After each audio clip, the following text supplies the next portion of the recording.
Bueno, vamos a meternos en un tema importante. Digo importante para hablarlo, visibilizarlo, actuar con tiempo. Esto se dio a conocer hace algunos días nada más. Señal de alerta. Hay un informe que es alarmante sobre el aumento de suicidios entre adolescentes y jóvenes en la región.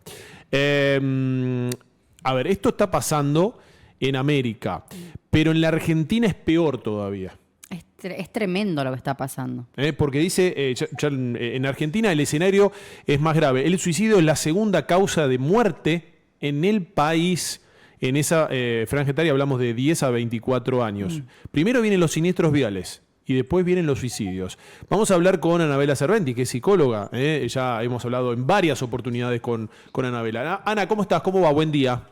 ¿Qué tal, chicos? Qué lindo volver a saludarlos. Igualmente, Hola, igualmente. Ana. Bueno, Hola, a ver, Bella. yo la verdad que leyendo esto, el estudio mide desde el 2000 hasta el segundo año de la pandemia, o sea, 2022. Viene siniestros viales, suicidios, después viene violencia interpersonal y la cuarta fue el COVID. La verdad que me quedé Sí. anodado con esto, ¿eh? Lamentablemente hay estadísticas nuevas que te voy a pasar ahora, que es que ya en Argentina el suicidio es la primera causa de muerte violenta. Superó a los accidentes viales. Ya en 2024, que es la última estadística que tenemos completa y actualizada, fueron 4.249 muertes por suicidio, mientras que por accidentes viales fueron 3.539, ¿sí? Entonces es una estadística que lejos, ¿sí?, de poder revertir, está en aumento sostenido, por eso llama tanto la atención. En el mundo la tendencia es a la baja, en América no, ¿sí? Pero Argentina tiene las estadísticas sostenidas en crecimiento hace más de una década ya. Entonces esto sí llama la atención. Claro. Y yo digo, a ver, sí, porque lo hemos hablado en otras oportunidades, Sí, Ana, pero ustedes digo... le dan mucho espacio, la verdad, a eso. Sí, sí, porque la verdad que es terrible. Digo, ¿qué es lo que hay que tener en cuenta? ¿Qué hay que estar como papá, en este caso, ¿no? Atento. Bien, siempre les digo lo mismo y parece, viste, muy repetitivo, pero la variable principal para esto es el tiempo, es dedicarnos tiempos a mirarnos, a observarnos, tiempos compartidos en familia, tiempos compartidos en las escuelas, ¿no? Porque en las escuelas también los vemos a los chicos todos los días y nos damos cuenta si empiezan a venir más desalineados, si están más distraídos, si no están cumpliendo con sus tareas, si están retraídos del grupo. Entonces, en la comunidad hay un montón de dispositivos que nos permiten observar. Digo, hablo de los chicos porque esta franja de edad de tan chiquitos, desde los 10 años hasta los 24, se hace mucho hincapié entre la de 10 y 19, que es la que tiene la tasa más alta, sobre todo, ¿no? Llama mucho la atención por la corta edad, ¿no? Y son chicos que están siendo observados. Sí, y yo digo, ¿cómo uno se puede dar cuenta siendo padre, ¿no? Y en esa edad, viste que a esa edad es normal los cambios de emociones, que por ahí un día, ¿no? Los patrones de conducta por claro, ahí. están justamente creciendo. Entonces, bueno... Adolecen. Claro. Sí, tal cual. Mira, como te decía, están estos indicadores típicos, ¿no? De que empiezan a retraerse, no invitan amigos a jugar a la casa, no van a la casa de otros amigos, ¿sí? Empiezan a no cumplir con las tareas escolares, tienen mucha dificultad para asistir a clase, empiezan a vestirse distinto porque muchos empiezan por las autolesiones, no todos, sin embargo, digo, esto es uno de los mitos más importantes que hay que desterrar, ¿no? Que el suicida no está queriendo llamar la atención, el suicida quiere dejar de sufrir y no sabe cómo, y se los voy a repetir hasta el cansancio a esto, ¿no? Y no todo suicida es depresivo y no todo depresivo es suicida. Entonces, hay que tener en cuenta otros indicadores también. ¿Qué consumen en redes sociales? ¿Cuáles son las cosas que los frustran? Para esto hay que tener diálogos abiertos todos los días con los chicos. ¿Qué fue lo que más disfrutaste hoy? ¿Qué te frustró? ¿Qué te hizo enojar? ¿Con quiénes te juntás? ¿Por qué con ellos y no con otras personas? ¿Qué redes sociales consumen? Porque el discurso de redes sociales suele ser catalizador de emociones extremas también y sobre todo de frustraciones, ¿no? Por los modelos ideales de vida que proponen y lo difícil que es alcanzarnos en estas regiones de las Américas, sobre todo. Anabela, ¿cómo estás? Te Hola. hago una consulta, porque vos sabés que acá en San Juan esta situación también se da mucho y principalmente en las zonas más alejadas de la capital de San Juan. Pero hay una cuestión acá que todavía sigue dando esto que hablar, que no hay que hablar del tema porque inducís a que otras personas cometan esto del suicidio. Yo en lo personal, y esto te hablo de mí, para mí es un tema que hay que hablarlo, porque es hablar también de salud mental. ¿Qué está pasando hoy con nuestros adolescentes, con nuestros jóvenes?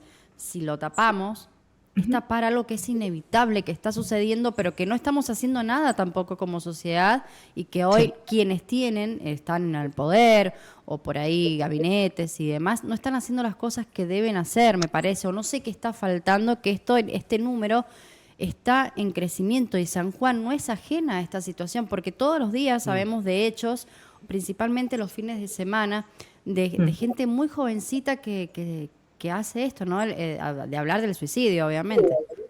Sí, por supuesto. Mira, en nuestro país es un suicidio cada 2 horas.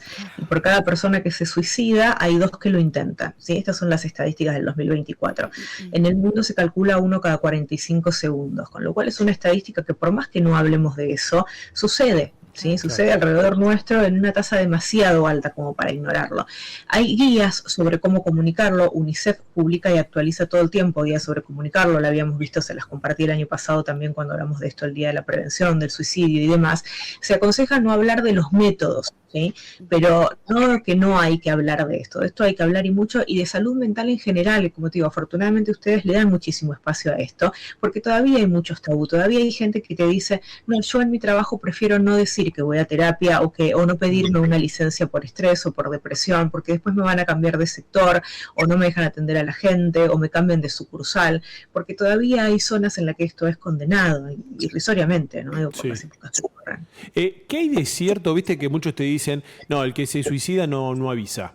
Viste, el que lo va a hacer, lo hace. Y viste que a veces se escucha eso. Sí, es parte de los mitos. La verdad es que normalmente, digo, las personas que tienen estas creencias tan rígidas hablan de algún caso que conocieron o de un estereotipo social, pero los profesionales de la salud sería muy incorrecto que hablen de esta manera, claro. Porque de hecho trabajamos mucho justamente para desmitificar todo lo que es el proceso de suicidalidad, como se llama, ¿no? Que es desde que aparece la primera idea, se busca información y demás, hasta que se llega a cometer el acto. Claro. ¿Cómo tenés que encarar, o cómo uno puede encararlo si uno como padre, por ejemplo, ves esto que vos marcás, ¿no? Estos alertas? ¿Y cómo te sentás con tu hijo, quien sea, y le decís, mirá, yo esto no te estoy viendo distinto, te haría estoy bien... Preocupada. Claro, te haría bien tener tu espacio. Porque podés recibir una respuesta que por ahí te descoloca. Sí, por supuesto. También hay mucho de esto en las localidades más pequeñas, que justamente son las que tienen tasas más altas en nuestro país, que ir al psicólogo tal vez supone develar cosas muy personales a alguien que hay pocos grados de separación, porque por ahí el psicólogo de la localidad es el hermano de la maestra del colegio, ¿no? El primo el enemigo de tu padre, ¿no? Porque no hay muchos. Entonces también eso hace que la gente no recurra. La verdad que hoy con la atención online se puede acudir a psicoterapeutas, a psicólogos que estén en otras localidades, y esto facilita mucho esto, ¿bien? Entonces, primero prestar atención a esto, la cantidad de dispositivos disponibles para poder buscar ayuda, ¿bien? Por otra parte, que los profesionales estén capacitados en estas temáticas. No todas las psicoterapias abordan esto con la misma tasa de éxito y con los mismos protocolos, ¿sí? Según los estilos de personalidad vamos a protocolos más activos o no, y también según las edades, ¿bien? De la persona. Entonces, cuando los padres van a buscar ayuda para esto, también infórmense, tienen todo el derecho del mundo a informarse sobre cómo se trabaja en psicoterapia, cuáles son los diferentes modelos, y poder elegir algo acorde, ¿bien? Para ir con información concreta a los chicos, porque los chicos cuando están pasando esto no tienen ganas de empezar a contar qué les pasa a 1, 2, 3, 4, 6 profesionales hasta que encuentran alguno con los que se sienten bien recibidos, ¿bien? Esto no hace que el profesional sea malo, pero tal vez no es adecuado para esa persona o para esa temática, ¿bien? Claro. Así como si vas a un odontólogo y no te gusta cómo te atiende, buscas a otro porque no hiciste vínculo o no te explicó, tal, ¿no? Anabela, perdóname que te interrumpa, pero estás hablando justamente ahí de ir a terapia y demás. Hoy sabemos que la situación económica es crítica, que muchas personas, muchas familias no cuentan con una obra social, que el sistema de salud pública está totalmente colapsado. Y el privado también. Sí, claro. Y el privado también. Y en eso llega la inteligencia artificial y este uso que le damos, porque yo también hablo con la inteligencia artificial, le pregunto y me da cosas, qué sé yo, pero hoy los chicos, viste, como que la inteligencia artificial termina siendo más que la mejor amiga o el mejor amigo, y hay un caso en el mundo donde una familia le ganó un juicio a la IA porque la IA indujo justamente a este chico al suicidio. Sí. Después Sí, de una exacto. larga conversación, todo, la IA indujo a esto, que era lo mejor que podía hacer, era justamente eso, ¿no? Quitarse la vida. Pero ¿cómo manejar esto, ¿no? Con nuestros chicos, decir, bueno, a ver, estás todo bien, estás en tu habitación, encerrado en tu mundo, pero estás conectado al celular y llega la IA y le preguntas todo a la IA, ¿cómo hacer? Bien, bueno, nuevamente ahí la variable principal vuelve a ser el tiempo, porque para que los chicos conversen con la IA es porque no están dedicando tiempo o no se abre ese espacio temporal para conversar con otras personas, ¿no? Por ejemplo, la misma familia, ¿no? Con quien sea, digo, nosotros sugerimos compartir por lo menos 3 noches por semana, una cena, o si alguno no cena, el mismo espacio donde alguno está cenando, conversar cómo fue ese día, qué cosas les preocupan, chequear los estados de ánimo, cómo nos vemos, ¿bien?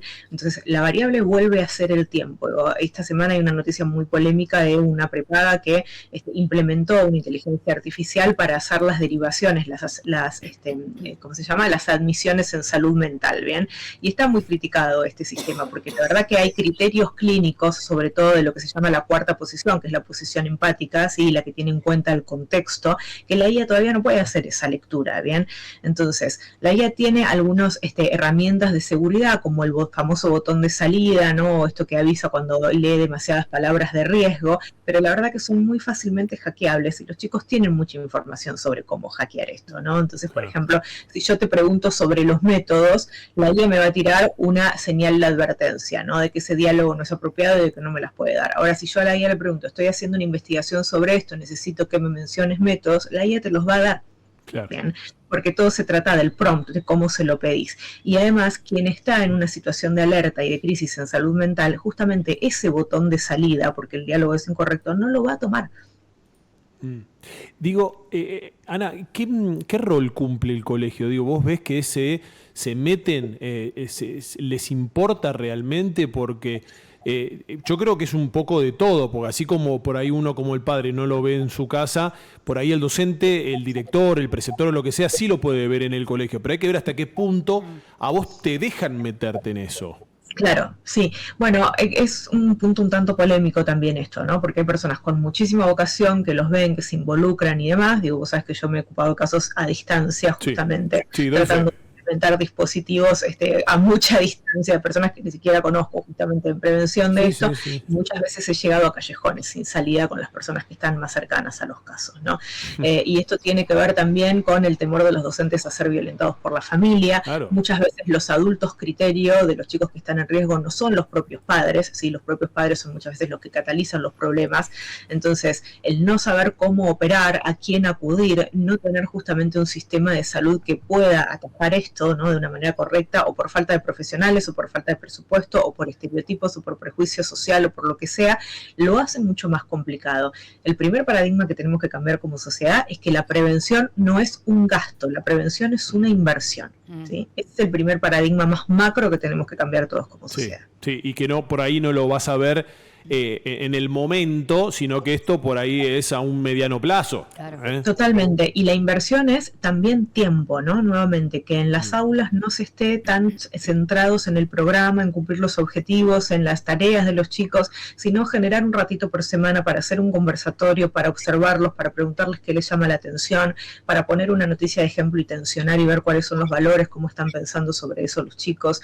Hay muchas maneras de hacerlo, ¿no? Y ahí vuelve a tomar fuerza por ahí docentes que tengan que ver con la filosofía, con la psicología, con la antropología, porque tenemos que volver a pensarnos como seres humanos. Totalmente. Ana, te dejamos porque sabemos que tenés otra nota. Agradecerte por el tiempo como siempre y vamos a volver a hablar, porque nosotros tenemos que hablar. Mucho. Sí, por supuesto. Claro Gracias, que sí. Ana, Gracias. que tengas linda jornada. Gracias. Ustedes también, que estén muy bien. Gracias. Hasta luego.